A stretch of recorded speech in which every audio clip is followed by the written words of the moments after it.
back. How you doing? I'm great. Great to see you again, It's great Derrick. to see you. I can't believe it's been almost 3 years. Thank you for having me. It's awesome. Holy smokes. So obviously some big legislation. It was HR 299. I believe so. Yeah, that was Very passed. exciting. What was that, last week or the week before? It was in June, the end of June. Very So end of June June. 26th, I believe, is when the president signed it. So it's the Blue Water Navy Vietnam Veterans Act. So Blue Water Navy Vietnam Veterans Act. And it's going to encompass a lot of things that just aren't about Vietnam veterans, but that affect all of our veterans. Yeah, so the purpose, I think, or the initiation of the legislation was, hey, we need to pay for health care for this group of people, right?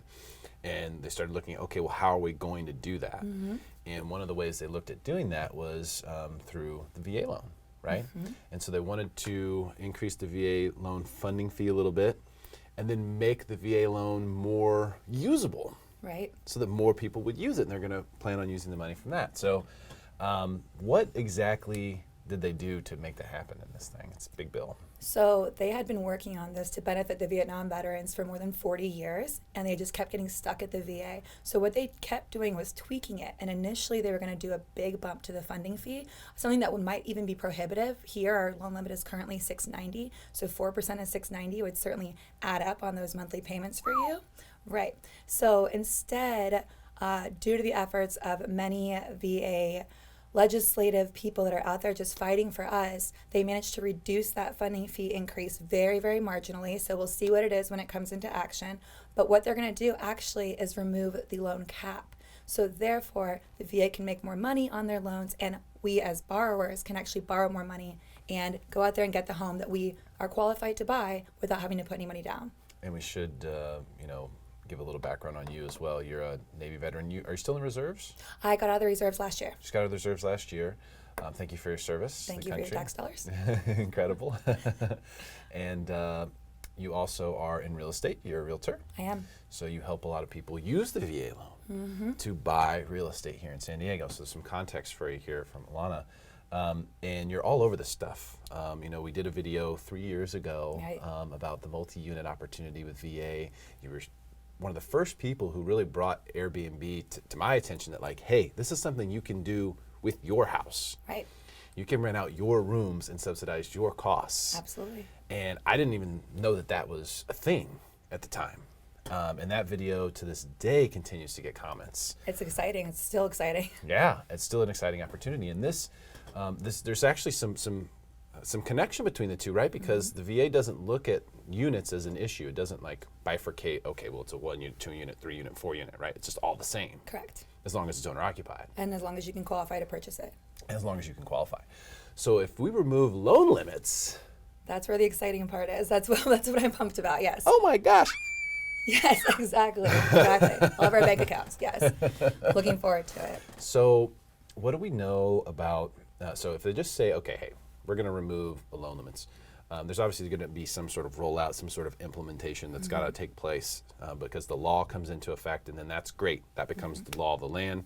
But then we need like banks to apply and start utilizing it. Have they started doing that yet? No, so no matter what, the law is not going to come into play until January of next year. Okay. So we can continue to watch them finesse it and kind of figure it out. And right now the VA obviously has to figure out how they're going to implement it. And then lenders have to get their underwriters to work together and feel how they're going to be comfortable allowing people to do $4 million, $5 million loans using their VA loan. So there's a lot of things that need to be worked out in the background. But the important part is the law itself says the loan limits are going to be removed, that the funding fees are only going to be minorly increased fractionally. And then something I was really excited about that I didn't even realize, what they've decided to do is that Purple Heart recipients that are still serving, so they're 100% considered disabled, but they're still allowed to serve, their funding fee is going to be waived.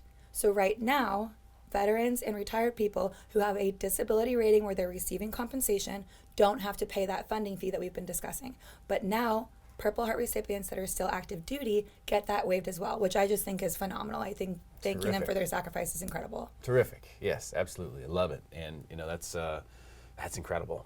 It's exciting. That's really, really incredible. What an opportunity for those individuals to take advantage of this entitlement, which really is, in my opinion, one of the greatest opportunities in real estate if you're eligible Right. for a VA loan to deploy that and use it for the sake of your own security, financial security, owning a home. Ultimately, that's really the gig.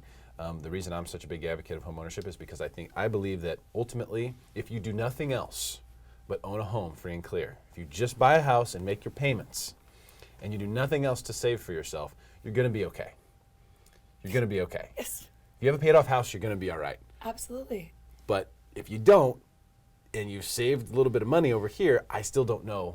There's no guarantees. There's Yeah. no guarantees with anything. And to me, the logic is always, I cannot tell you what's going to happen to the housing market. I can't make promises. I can do predictions based on research, but I can't make promises. But no matter what I can tell you, if you spend $2,000 a month on rent, you're going to be out $24,000 next year. That's a fact. At least when you're investing in a home, you're putting in that little piggy bank for yourself. You're getting the tax write-offs from your mortgage interest. There's still so many benefits to owning a home no matter what happens with the market. Yeah, exactly. And I think we've got an opportunity right now with rates dropping. Yes, spectacular. How amazing is that? Yep. You're seeing the market maybe shift a tad away from this super seller's market that we've had to a more balanced market. Is Right. what would you say to that? Oh, it's so exciting. So I'm also a licensed pricing strategy advisor from the National Association of Realtors. So I know how to go in there and actually finesse neighborhood by neighborhood. And so you want to make sure if you're working with a realtor that they continue to get those certifications and the continuing education, they can learn these things. But basically I can go in and tell you in your zip code in the neighborhood that you want to live in, what's going on with the market. Is it a seller's market still? Has it shifted all the way to a buyer's market? Because some neighborhoods have really shifted. Or are you right there comfortably in the middle? You need to price aggressively and you need to be a confident buyer. So it's really pocketed right now throughout the county. We know how many different cities and neighborhoods and vibes there are out here. So some are really, really still kind of seller's tight and some are actually becoming buyer friendly. Yeah, I know. Isn't that awesome? It's incredible. And then like you said with rates, there's so many buyers that can afford to buy now that couldn't in December of last year. Rates have gone down so much. So those payments that you thought were maybe prohibitive this time last year, you can finally afford to buy again. Yeah, and especially great for the VA buyers, because a lot of times, VA buyers, I think the low cap right now is 484 or something like that, or Across the 44350 country. or something like that. Yeah, something like that, yes. Yeah, so to stay inside of that, which is where you get the best rates, these are the caps that are being removed Right, as of right. January. But for now, at that 44, in that price point, it's really competitive. In San Diego especially. Cray yes, cray. yes, I know, yes. So if you have a lower interest rate, that helps. If you, it helps you to be as aggressive as possible. And if you have a market that seems to be more balancing, that It's also more fair for everyone, right? very, very helpful, Right. So I'm excited about VA buyers and the opportunities that are going to be there for them, not just through the rest of this year with the low interest rate environment that we have in the balancing market, but next year with these caps being removed and opening up. So let's rewind back to the video we did 3 years ago. We were talking about multi-unit opportunities. Yes. Take the cap off of that and 100% financing. As long as you live in one of those units, this is going to be the no-brainer thing for every VA buyer. So I don't think I even mentioned this, but I'm currently refinancing to a conventional because rates are so low, so I can free up my VA loan. So I think what a lot of people are confused about is, can you use that VA loan more than once? And you absolutely can. You can refi if you own a current home, and you can go out there and use your VA loan again, move into that next place as your primary residence, and use it as an investment. So I'm looking for a duplex right now, because why wouldn't I? Why not rent out that extra unit, have it pay my mortgage, and then be able to live in the primary? Right. And then if you ever want to move out of that one, Do it you again. just throw the renter in there and boom, you're good. So Exactly. that's what I like the idea, especially with these 3 or 4 unit opportunities. Because how many people who are in the military would be able to, go find people that they know or that they work with or that work at their command that would live and rent out those other rooms that they know have paychecks coming in on a regular know it. basis. Yes. I mean, it's set up, it's right there. And then if you ever, get PCS somewhere, then, you just have one of the 3 or 4 units to fill your spot. Yep. Boom, piece of cake, Right. and you're set. I agree. It's such a good opportunity. And we talked about this last time too, but back to the Airbnb thought. So you can have, say you bought a triplex or a fourplex, you can live in one as your primary, and then you can rent out the other 2 with long-term renters, and then you can keep that 4th one in a cycle for your short-term renters, because we found that the ROI on doing the short-term in Airbnb is just skyrocketed compared to the stability of a long-term renter. So there's obviously pluses and minuses for both. And we have not figured out what we're doing with short-term renters in San Diego. I'm sure you've tracked it, that we just keep going back every 6 months and going back to the city council and trying to figure something out. But right now you can still Airbnb, and instead of being under the restrictions of an HOA like downtown, if you own all the units, you are your own HOA. So you can rent them out to whoever you want. That's right. And if you live in the complex, you can Airbnb regardless, even if this legislation that was so agreed upon and then being Right. fought now, even if that were to come to fruition and be enforced, if you live in, one of the units on the property, then you can Airbnb the other, right? God willing, they keep it that way. Yes. Yeah, right. Yes, yeah. But either way, you can definitely rent out the extra bedrooms, like we talked about. Yeah. So. And that is such an interesting thing, such a great idea too, from a home ownership standpoint, because in fact, just recently my wife's parents came into town and they did exactly that. They rented a room out from someone in Carmel Valley, and they paid $80 a night or something like that, which was half of what a hotel room would have been. All they needed was a place to crash, and it was such a win-win for everybody. I agree. That just happened. That was just this past weekend. See? People are still doing it, though. I mean, know. that's the thing, and it's not weird. If you have a long-term roommate and you don't like them, you're stuck with them. Airbnb people cycle through. So even if you get someone you don't like, you're fine. That's been my logic for a couple of years now.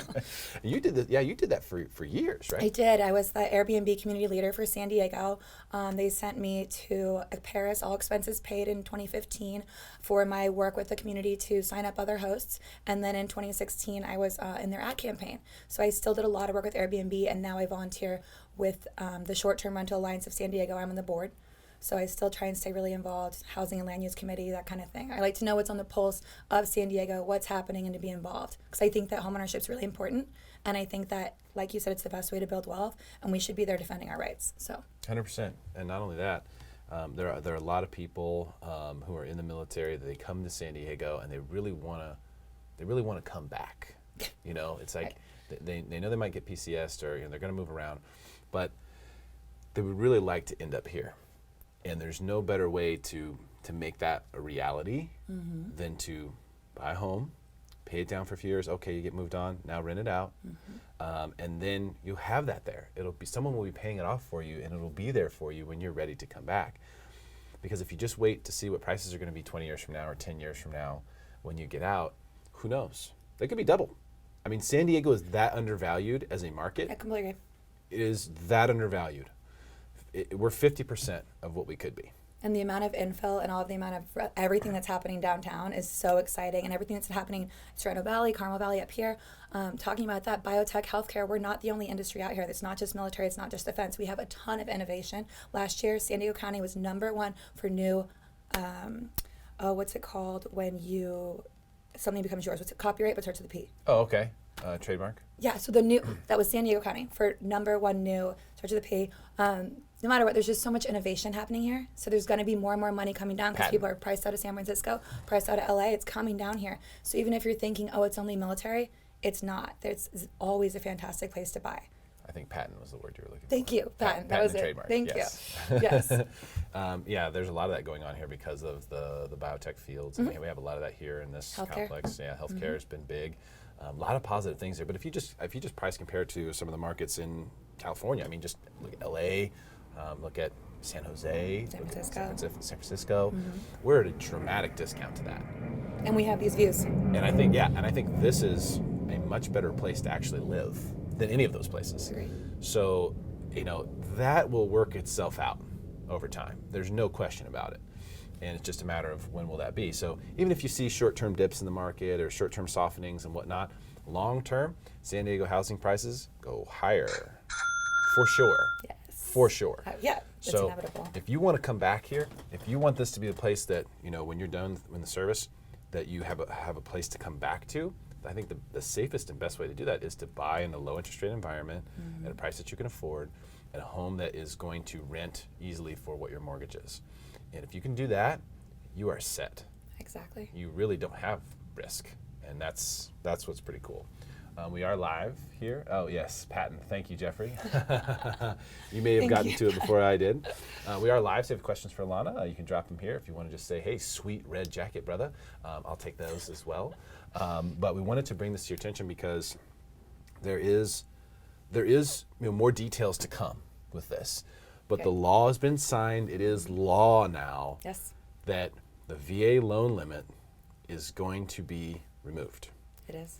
And that opens up so many possibilities we're still going to have to see how they price it, because right now you have that one pricing, and then you have like the jumbo pricing, and then you can go above that as long as you put 25% down or whatever. So you can still kind of do, in the current environment, VA loans that are, you know, $1 million. Yes. But you're going to have a down payment. You can't do the zero down, 100% financing $1 million VA loan. But apparently, potentially, January 1st, you would be able to do such a loan. You will be able to, as long as you can find someone to back it. Right. So that's what we need to get everybody on board, and it's super exciting. Even right now, the highest one I've done that was VA was $2 million, and this was personal clients of mine, and they had the money to put down. They sold a different property, and the thing is, the rates have always just been better for VA, and so it's just more appealing if you have the opportunity to go ahead and do it. Right. What's also great about the VA is the ability to refinance if rates do drop, to do the IRRRL. Yeah. And just boom, you can Heck just so easily, you know, get that lower rate. Mm-hmm. So you don't have to be super worried about, well, am I getting it at the exact right time or the exact best rate? Listen, if rates go down, you get to save that money. And if you're getting $1 million VA loan versus a $484,000 VA loan, each of those drops in rates is just going to be more money. Yeah, it's amazing. It's so exciting. It's the IRRRL, which we also call the Streamline Yes. refinance. So it makes total sense. It's really simple. It's like a 2-week process, and you can definitely keep chasing those rates. You can do it every 6 months if they keep dropping. But with rates as low as they are right now, I think it's just Be tough to go much lower. no. But it's exciting right now. That's even better. Less work. Right. Do it once. Yes, absolutely. So loan limits removed. What do you think of as far as, you know, how many people is that going to affect, you know, in the marketplace? How many VA buyers are going to go, hey, you know what? This makes a big difference for me in my home search. So this is my logic about it. Right now, I've worked with a lot of buyers. I was an officer, so my price point for buyers in my peer group has always been kind of near the high end of the loan limit, which this year has been $690. So if you imagine I'm a lieutenant that's served for 6 years, theoretically, I'm going to qualify for $600 and maybe $690 if I'm a more senior lieutenant, I'm making this extra money. Well, what if I get married? Now I'm dual income, no kids. I'm going to qualify up to $900. So I'm looking at those more junior officers that are going to qualify as dual income. Or for example, if you were 2 senior enlisted people that are making that money where you're going to be hitting that cap, or if you were, for example, married to a civilian who was making a lot of money and you'd be kind of pushing into that cap, those are the people that I think it's going to benefit currently, because those are my 28-year-old 203s married together that qualify to $900, but they don't have $50,000. They spent it on their wedding. So what are they going to do? Well, next year they can go out and buy a duplex and start recouping some of that money, right? And then the other thing I think, my dad served for 24 years. They own 14 houses right now. We love investing in real estate. And they've never used their VA loan because nobody taught them. It had a lot of stigmas against it because it used to be much harder to finance previously. How about we go out there and we reach out to those people who served the 4 years they did, people who were drafted, people who have not thought about their military service in a long time, and we educate them and we teach them how to use that loan to get that better rate and to buy multi-units and to invest in, for them, their retirements. So I think that there's just like untouched gaps of people that this is really going to have a huge effect on as long as we keep educating them and teaching them how best to use the loan. Yeah, really good for people who might be selling a property in that price point too. Oh, you know. And you can go out and find the same buyers. Like it's fantastic. Yes. Yeah, I think that helps the market in a lot of ways, especially here. You know, where I think there's a lot of markets where that national loan limit doesn't really make much difference. Right. I agree. It doesn't have much of an effect. San Diego definitely does. Definitely does. Especially because we're such a big military town too. So you add those things up all together, and I think you have something here that's a big difference maker. I agree. I hope so. I think if we do it right, if we all do it right, it's going to make a really big difference. It's just going to open up more buyers in the market, and like you said, give the sellers more opportunity to actually sell their home at the price that it's worth. Keep that market going. Terrific stuff. Alanna, anything else we should know about this, or anything else you're... No, I think the best thing to do is to reach out to your favorite realtor or professional lender and kind of just keep tracking it, keep your thumb on the button, follow us all on social media, and just look out for updates. And then just pay attention and be excited because San Diego is just amazing and it's only getting better. Terrific stuff. Thank you so much for coming in, Alanna. It's great to see you. Thank you for having me. Amazing announcement for all the VA buyers out there. Click the Learn More button if you would like to contact Alanna directly. And share this video with your friends. Make sure you make them smarter than everyone else.